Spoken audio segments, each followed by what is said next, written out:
Dear students, last term पर हम लोग जिस टॉपिक को डिस्कस करना शुरू किया था वह था डिफरेंशियबिलिटी, और इसमें जो बातें की गई थी, the definition of differentiability, first of all differentiability at a point, इसकी डेफिनेशन आपको दी गई। फिर उसके बाद left hand derivative, right hand derivative, existence of the derivative, साथ ही साथ आपने एग्जाम्पल लेकर के भी डिफरेंशियबिलिटी एट ए पॉइंट का डिस्कशन किया। आपने ये भी देखा differentiability implies continuity, but continuity does not implies differentiability. कि अगर कोई फंक्शन किसी पॉइंट पर डिफरेंशिएबल है तो सर्टेनली वह फंक्शन उस पॉइंट पर कंटिन्यूअस होगा, लेकिन यह कोई जरूरी नहीं कि अगर फंक्शन उस पॉइंट पर कंटिन्यूअस है तो वह डिफरेंशिएबल हो। मतलब आपके सामने ये बातें आई, डिफरेंशियबिलिटी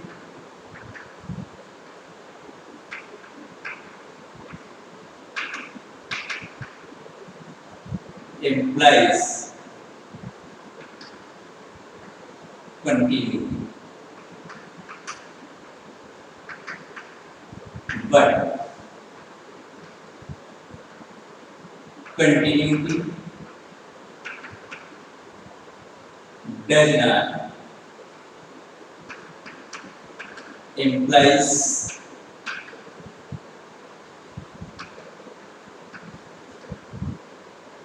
differentiability necessarily।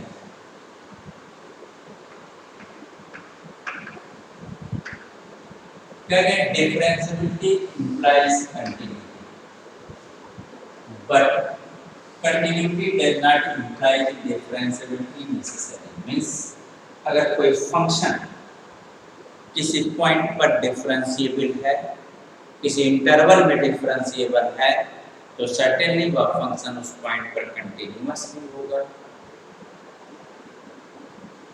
लेकिन उस इंटरवल में भी कंटिन्यूअस होगा। लेकिन अगर कोई फंक्शन किसी पॉइंट पर कंटिन्यूअस है या इंटरवल में कंटिन्यूअस है, तो यह कोई जरूरी नहीं है कि वह फंक्शन उस पॉइंट पर या उस इंटरवल में डिफरेंशिएबल हो ही, हो भी सकता है और नहीं भी हो सकता है। एक डिफरेंशिएबिलिटी, मान लीजिए कोई रियल वैल्यू फंक्शन f(x) है and that is differentiable eight x equals x0। Late us consider a real valued function f(x) which is differentiable at a point x equals x0, then by definition of the differentiability we can write limit x tends to x0 fx minus fx0 upon x minus x0, and this finite limit is denoted by f dash x0। ये जो हम लोगों ने ये कह लिया, ये दिखाने के लिए सबसे पहला पार्ट ये प्रूव करना चाहते हैं कि डिफरेंशियबिलिटी इंप्लाइज कंटिन्यूटी। मतलब हम लोग इसकी बात करने जा रहे हैं, differentiability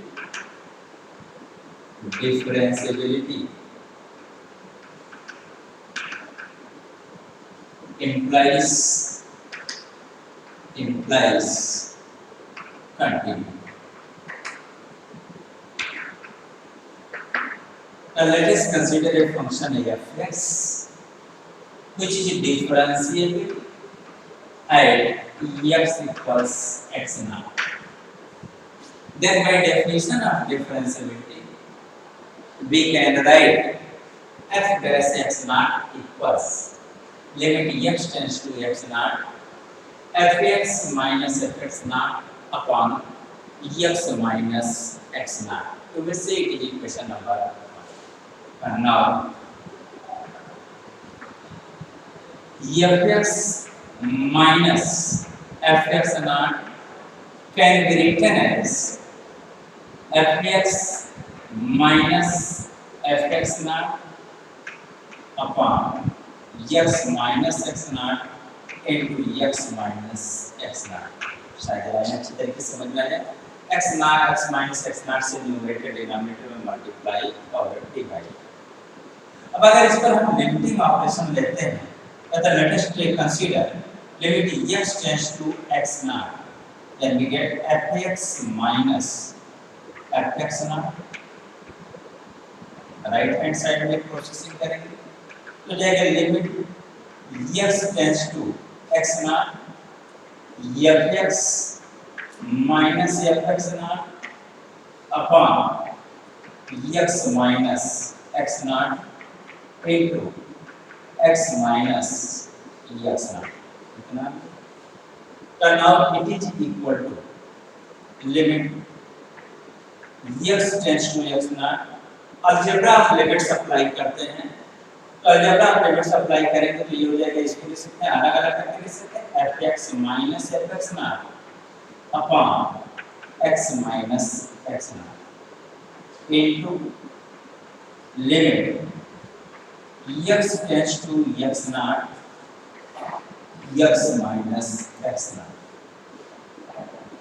And now it will be written as our limit x tends to x naught fx minus fx naught is equal to, by equation 1 limit x tends to x naught fx minus fx naught upon x minus x naught will be equal to f dash x naught multiplied by under the limiting option limit x tends to 0, तो जब x की जगह x naught करेंगे आप x naught minus x naught that will be equal to 0।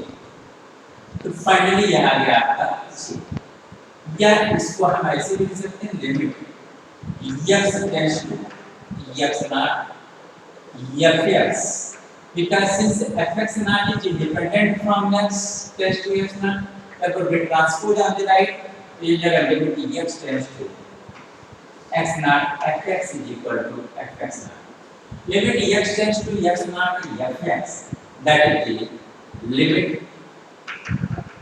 of the function, limit of the function fx at x equals x naught, and fx naught, that is the value of the function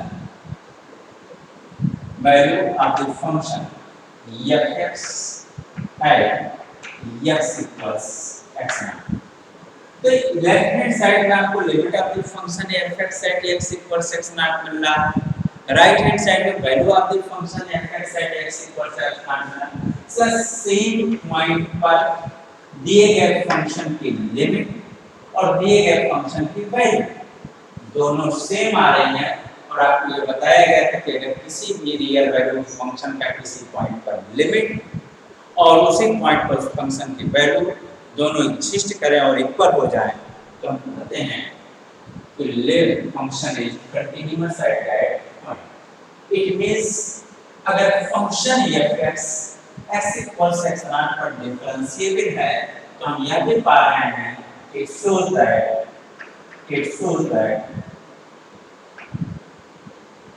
fx is continuous at x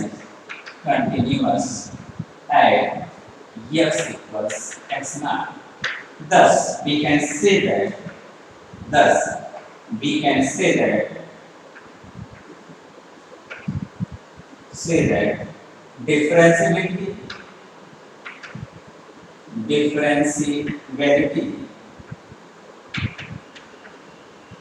implies continuity।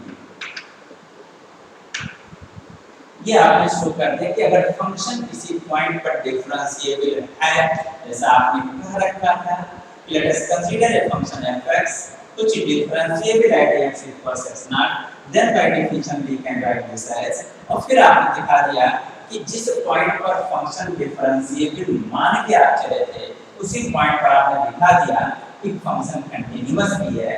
It means differentiability implies continuity.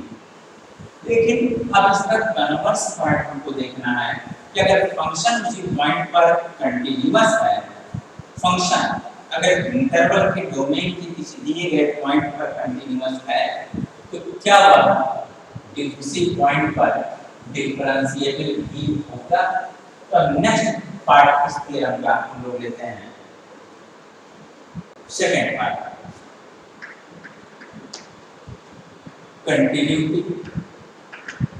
continuity does not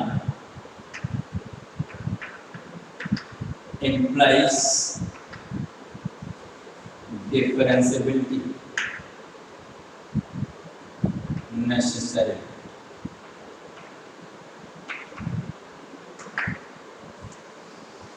अगर function continuous है तो differentiable होगा, लेकिन ऐसा है function differentiable तो continuous हो, लेकिन कंटिन्यूअस है तो कोई जरूरी नहीं है कि वह डिफरेंशिएबल ही हो। इसके लिए क्या है, late us consider an example, late us consider an example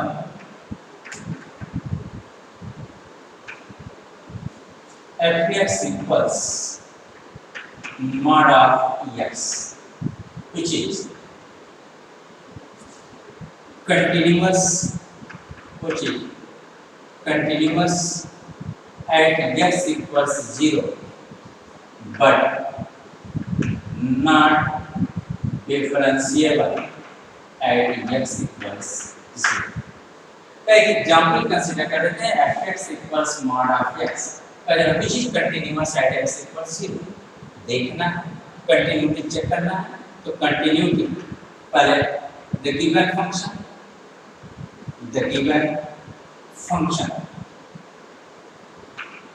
may be written as fx equals x when x is positive, when x equals 0 then fx equals 0, when x is negative then fx equals minus x। Absolute value definition है fx equals mod of x दिया हुआ, mod of x में x कोई real number है तो आप विचार कर सकते हैं x में भी ये पॉजिटिव रियल नंबर, r में भी ये जीरो रियल नंबर, r में भी ये नेगेटिव रियल नंबर। तो आप अच्छी तरीके से जानते हैं कि अगर x पॉजिटिव है तो absolute value of positive real number positive होता है, absolute value of zero real number zero होता है, और absolute value of negative real number भी पॉजिटिव होता है। तो x चूंकि नेगेटिव है तो माइनस से मल्टीप्लाई कर देते हैं पॉजिटिव।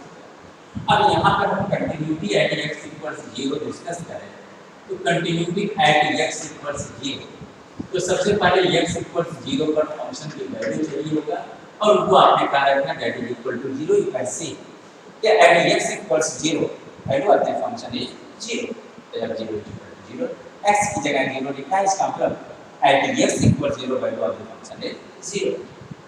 लेफ्ट हैंड लिमिट देखेंगे तो यह 0 माइनस 0 करेंगे, तो यहाँ 0 माइनस 0 करेंगे तो जाएगा लिमिट h टेंड्स टू 0, और लिखने का प्रोसेस आपको पता है f 0 माइनस h, और ये हो जाएगा आपका लिमिट h टेंड्स टू 0।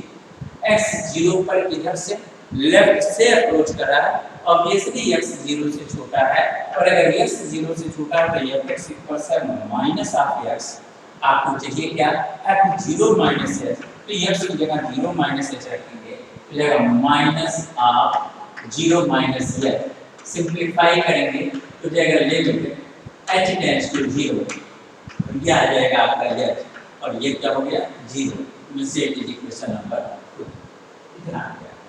फिर ऐसे ही f 0 प्लस 0 करेंगे, 0 प्लस 0 करेंगे तो हो जाएगा लिमिट h टेंड्स टू 0, यह 0 प्लस h, 0 प्लस h का मतलब होगा कि x 0 पर, मतलब जिस पॉइंट पर आप लिमिट डिस्कस कर रहे हैं राइट से अप्रोच कर रहे हैं, तो x 0 पर जब नंबर लाइन पर राइट से अप्रोच करेगा तो ऑब्वियसली x 0 से बड़ा होगा, और x 0 से बड़ा तो fx इक्वल्स x है, हमें fx नहीं चाहिए, हमें तो f 0 प्लस h चाहिए। इसका मतलब इसी fx इक्वल्स x में x की जगह क्या रखेंगे 0 प्लस h, ये हो जाएगा आपका फाइनली आ गया 0 प्लस h, सिंपलीफाई करेंगे तो जाएगा लिमिट h टेंड्स टू 0, और ये आ गया h and that is also 0। ये तो आप यहाँ से आप देख सकते हैं।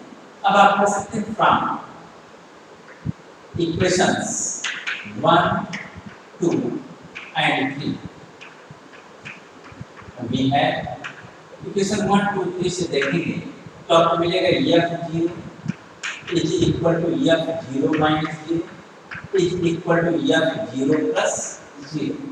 मतलब दिए गए फंक्शन का x इक्वल 0 पर वैल्यू, x इक्वल 0 पर left hand limit, x equal 0 पर राइट हैंड लिमिट तीनों एग्जिस्ट कर रहे हैं और तीनों इक्वल आ रहे हैं तो कह सकते हैं सो दैट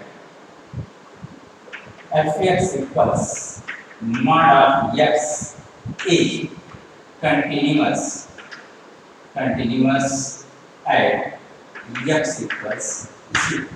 अगर इसको ज्योमेट्रिकली भी आप देखते हैं तो x एक्सिस ले लेते हैं, कंसीडर कर लेते हैं, y एक्सिस कंसीडर कर लेते हैं, वो 0। फिर आप करें जब x 0 है तो fx का मतलब क्या हो गया y। तो जब x 0 है तो y भी 0 तो ऑर्डिनेट और एक्स्ट्रा को एक साथ रखेंगे तो 0 0 हो जाएगा। 0 0 कहाँ होगा ये आप बता सकते। फिर कह रहे हैं जब x पॉजिटिव है, x पॉजिटिव किधर होगा जब ओरिजिन से राइट में जाएंगे तो कहा जा रहा है y x है। y x का मतलब क्या होता है वो भी आज जानते हैं, एक लाइन जो कि x एक्सिस के पॉजिटिव डायरेक्शन में 45 डिग्री का एंगल बना रही है जो कि आपका y x या x x। फिर उसके बाद कह रहा है मैं x is negative. x negative कब होगा जब ओरिजिन से आप x एक्सिस पर लेफ्ट डायरेक्शन में जाएंगे, यहाँ x नेगेटिव होगा। और जब x नेगेटिव है तो y इक्वल्स माइनस s है, मतलब fx इक्वल्स माइनस s तो 145 डिग्री और वो जब बनाएंगे आप 135 तो ये हो जाएगा आपका y माइनस s। तो ये 135 डिग्री का एंगल बनाएंगे। अब देखेंगे ये जो ग्राफ बना, जो डायग्राम बना है, इस साथ दिखा कि x इक्वल 0 के left, x equal 0, x equal 0 के लेफ्ट, x इक्वल 0 के राइट, दोनों तरफ इसका कर्व क्या है, कंटीन्यूअस है। तो आप कह रहे हैं function is continuous at x equal 0। तो ज्योमेट्रिकली भी दिख रहा है, ग्राफिकली भी दिख रहा है, इस तरीके से देखने तब भी आ रहा है आपका कि जो है कैसे ग्राफिकली आप हर तरीके से प्रूव करिए कि x इक्वल 0 पर दिया गया फंक्शन कंटीन्यूअस है। अब इसकी डिफरेंशिएबिलिटी की बात करते हैं तो डिफरेंशिएबिलिटी एट x इक्वल्स 0, इसकी बात करें डिफरेंशिएबिलिटी एट x इक्वल 0। तो पहले x इक्वल 0 पर हम दिए गए फंक्शन का राइट हैंड डेरिवेटिव तो r f है 0 इक्वल टू होता क्या है, तब होता है limit h tends to 0 f 0 plus h minus f 0 upon h, ये आपकी डेफिनेशन। तब this is equal to limit h tends to 0 f 0 plus h का मतलब हुआ कि x 0 पर राइट से मतलब x 0 से बड़ा, जब x 0 से बड़ा है तो fx इक्वल से x है।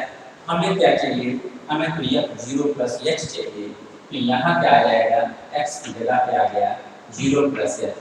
f 0 x इक्वल 0 पर फंक्शन की value that is 0 upon h। अब इसको जब आप सिंप्लीफाई करेंगे तो फाइनली यह क्या देगा 1 देगा, तो हो गया आपका इक्वेशन नंबर 4। इसी तरीके से दिए गए फंक्शन के left hand derivative at x equal 0 निकालेंगे तो अगर limit h tends to 0 f 0 minus h minus f 0 upon minus h, तब this is equal to limit h tends to 0 f 0 minus h का मतलब है x 0 पर left से, x 0 पर लेफ्ट से मतलब x 0 से छोटा, x 0 से छोटा तो fx इक्वल्स है माइनस x। तो यहाँ f 0 माइनस h क्या होगा, तो वो हो जाएगा minus 0 minus h minus f 0 is 0 upon minus h। Simplify करेंगे तो हो जाएगा लिमिट h टेंड्स टू 0, ये माइनस माइनस प्लस हो जाएगा तो h upon minus h that is equal to -1 और ये गया इक्वेशन नंबर 5। देख रहे हैं सेम पॉइंट पर फंक्शन का राइट हैंड डेरिवेटिव की लिमिट 1 है, उसी सेम पॉइंट पर दिए गए फंक्शन के लेफ्ट हैंड डेरिवेटिव की लिमिट -1। तब from 4 and 5 we observe that what r f dash 0 is not equal to f dash 0। मतलब दिए गए फंक्शन का सेम पॉइंट पर राइट हैंड डेरिवेटिव और लेफ्ट हैंड डेरिवेटिव दोनों इक्वल नहीं है और therefore f(x) is not differentiable at x equals 0. Although f(x) equals mod of x is continuous at the same point, it means continuity does not imply difference. Necessarily, आपने देखा कि same point पर function differentiable है तो continuous है, but ये भी आपने देखा जिस पॉइंट पर फंक्शन कंटिन्यूअस है उसी पॉइंट पर उसका डेरिवेटिव एग्जिस्ट नहीं कर रहा है। यह आपको ध्यान में रखना होगा। एक इम्पोर्टेंट थ्योरम है, differentiability implies continuity but continuity does not implies differentiability. ये तो था जो आपको पिछली सारी चीजें याद दिलाई गई। अब हम लोग बात करते हैं रोल्स थ्योरम की।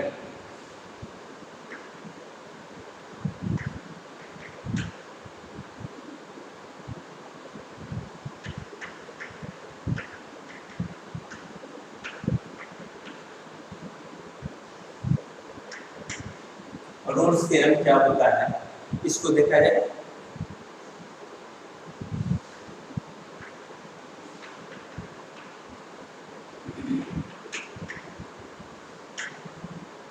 एक function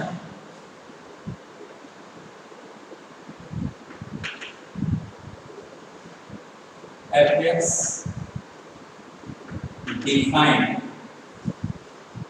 on a closed interval AB such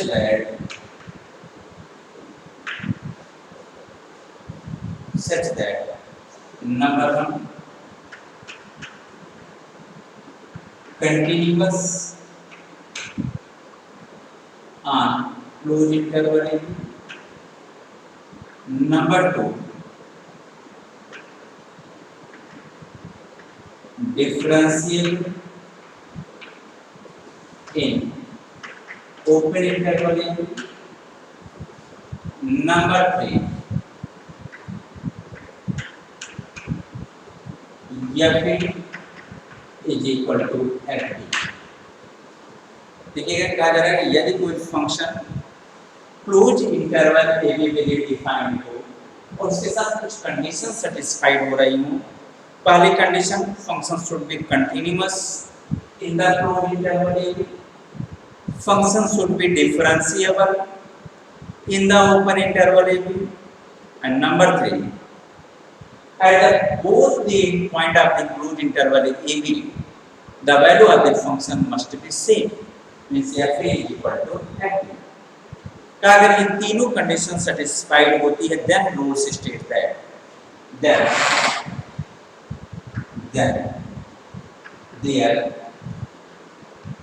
exists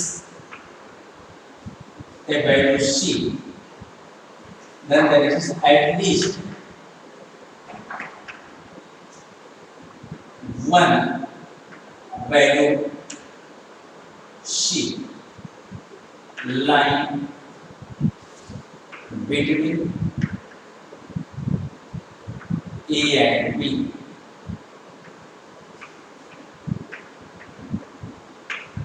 such that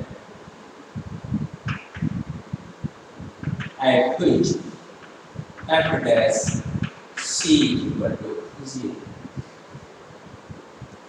It is the Rolle's theorem. Rolle's theorem for differentiability में जो स्टेटमेंट आया है का function number one close interval A B के लिए डिफाइंड है। फंक्शन एक्स एक्सिस होगी, Y axis होगी, अगर फंक्शन इज कंटिन्यूअस, मान लीजिए क्लोज इंटरवल ए बी, तो function is continuous in the close interval A B.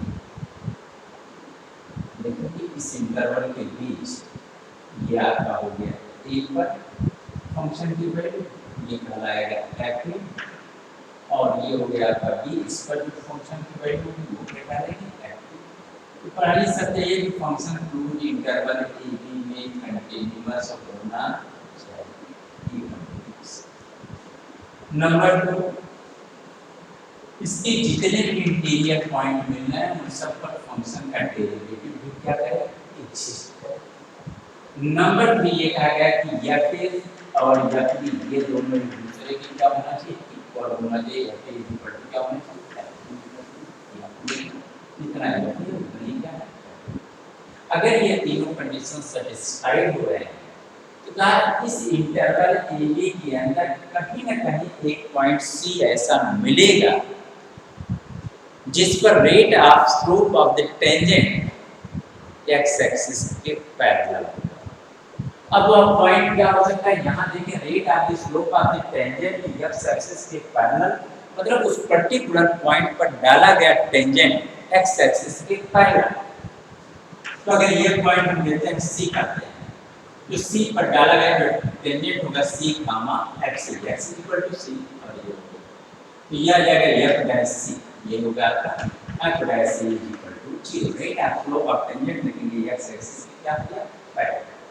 तो आपसे कहा गया कि function close interval A B define है। Number 2 close interval A B, number 1 common interval A B में continuous, number 2 open interval A B में differentiable, number 3 दोनों इन पॉइंट पर फंक्शन की वैल्यू इक्वल हो, तो कम से कम एटलीस्ट वन वैल्यू आप सकता है line between A and B, तो उस पॉइंट पर डाला एटलीस्ट आप ऐसे भी समझ सकते हैं। मान लीजिए कि एक्स एक्सिस ये ले लिया, वाई एक्सिस ले लिया और ये ओरिजिन एक ग्राफ ले लिया इस तरीके से। मान लीजिए ये पॉइंट आपका है ए और ये पॉइंट आपका है। अब इस क्लोज इंटरवल ए बी में देखेंगे तो फंक्शन का जो ग्राफ होगा देखेंगे कंटीन्यूअस। ये भी मान के चलें कि फंक्शन इस इंटरवल में डिफरेंशिएबल है, तो ए पर जो फंक्शन की वैल्यू आएगी वह क्या होगी f2, और बी पर जो फंक्शन की वैल्यू आएगी वह क्या होगी f2। आप देखेंगे एफ ए और एफ बी जो आ रहा है दोनों क्या है इक्वल, इस एफ ए इक्वल टू क्या है f2, ये आपका एफ ए यहाँ से यहाँ तक एक और ये हो गया फिर इसको क्वाड्रेंट जो आएगा वह ए कामा एफ ए होगा और ये B comma F B. But आप देखना कि एफ ए इक्वल टू क्या है तो अगर इसके अंदर इस इंटरवल में इन पॉइंट में इस इंटरवल में कम से कम एक पॉइंट सी, चलो एक पॉइंट से ज्यादा भी हो सकते हैं जिस पर डाला गया टेंजेंट एक्स एक्सिस के पैरेलल। तो अगर इस पॉइंट पर आप टेंजेंट डालेंगे मानते हैं यह पॉइंट क्या है C1, यह पॉइंट क्या है C2, इस पर टेंजेंट डालेंगे तो यह प्लस C2। ये पॉइंट मान लेते हैं C3, इस पर भी टेंजेंट डालेंगे तो यह प्लस, तो f dash C1 f dash C2 f dash C3, मतलब FC1 FC2 FC3 इन पर डाले गए टेंजेंट क्या है x एक्सिस के पैरेलल है। तो देख रहे हैं इस इंटरवल AB के अंदर एक से अधिक पॉइंट भी मिल रहा है। तो ऐसा भी हो सकता है कि आप उस इंटरवल में एक से ज्यादा पॉइंट मिले जिस पर फंक्शन में डाला गया टेंजेंट कर्व पे डाला गया टेंजेंट एक्स एक्सिस के पैरेलल। ऐसा भी हो सकता है कि एक ही पॉइंट मिले, बट ये है कि अगर कोई थ्योरम और ऐसे कोई प्रॉब्लम रोल्स थ्योरम की कंडीशन को फुल्ली सेटिस्फाइड कर रहा है तो उस कंडीशन में हम रोल्स थ्योरम का यूज करने के लिए सोच सकते हैं। इस पर बेस्ड एक प्रॉब्लम हम लोग देखना चाहते हैं, फिर कल आगे इसके आगे डिस्कशन करेंगे। पहले एक प्रॉब्लम देख लिया जाए। एक प्रॉब्लम लेते हैं,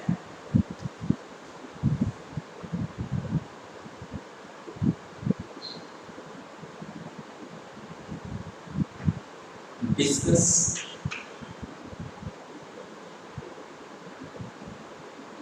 the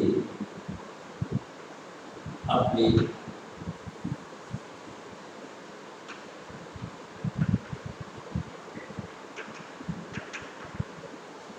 of rules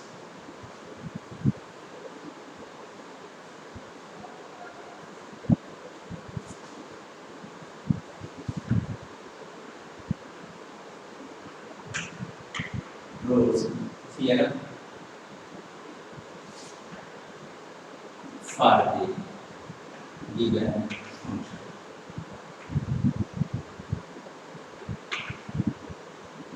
Fx equals mod of x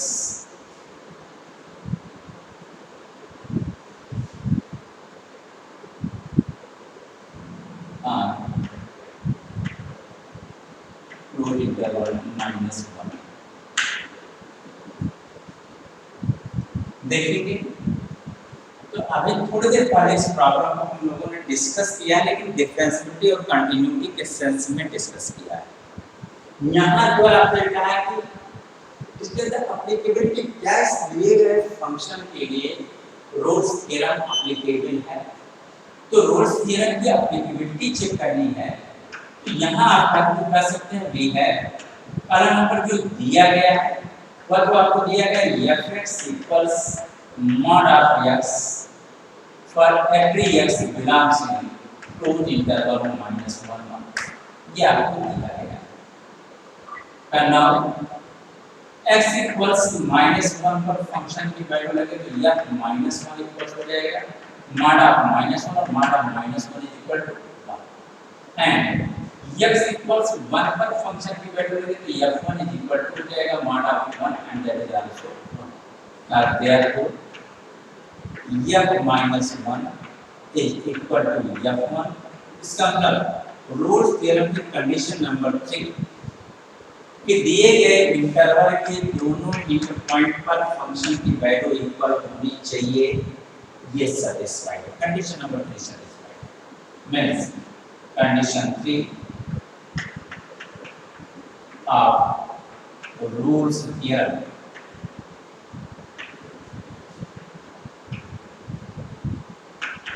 is satisfied। चलिए दूसरा यह भी जानते हैं आप कि fx equals mod of x is continuous in closed interval -1 वो भी समझते हैं कि x एक्सिस लिया y एक्सिस लिया ओरिजिन लिया ये आपका कर दिया 1 हो गया ये हो गया -1। जब इसका ग्राफ ट्रेस करेंगे ये आपको मिलेगा और देखेंगे इस इंटरवल के बीच ये फंक्शन क्या है कंटीन्यूअस। लेकिन आपने यह भी कह रखा है कि रोल्स थ्योरम की कंडीशन 3 सैटिस्फाइड होगा दोनों एंड पॉइंट पर फंक्शन की वैल्यू सेम आ रही है दिए गए इंटरवल में फंक्शन कंटीन्यूअस है फिर भी आपने देखा है कि x इक्वल्स 0 पर फंक्शन डिफरेंशिएबल नहीं है। तो चूंकि रोल्स थ्योरम की कंडीशन नंबर 2 सेटिस्फाई से नहीं कर पा रहा है इसलिए Rolle's theorem is not applicable for the given function.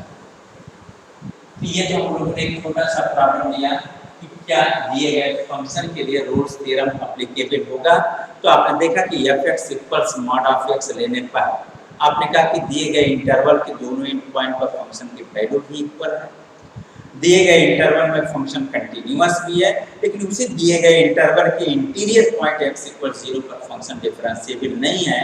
तो चूंकि तीन कंडीशन में से एक कंडीशन सेटिस्फाइड नहीं हो रही है तो बहुमत के आधार पर फैसला नहीं लेना है तीनों कंडीशन सेटिस्फाइड होगी तभी हम कह सकेंगे फंक्शन इज कंटीन्यूअस। क्योंकि एक कंडीशन नहीं सेटिस्फाइड इसलिए कहा कि Rolle's theorem is not applicable eight here. Thanks.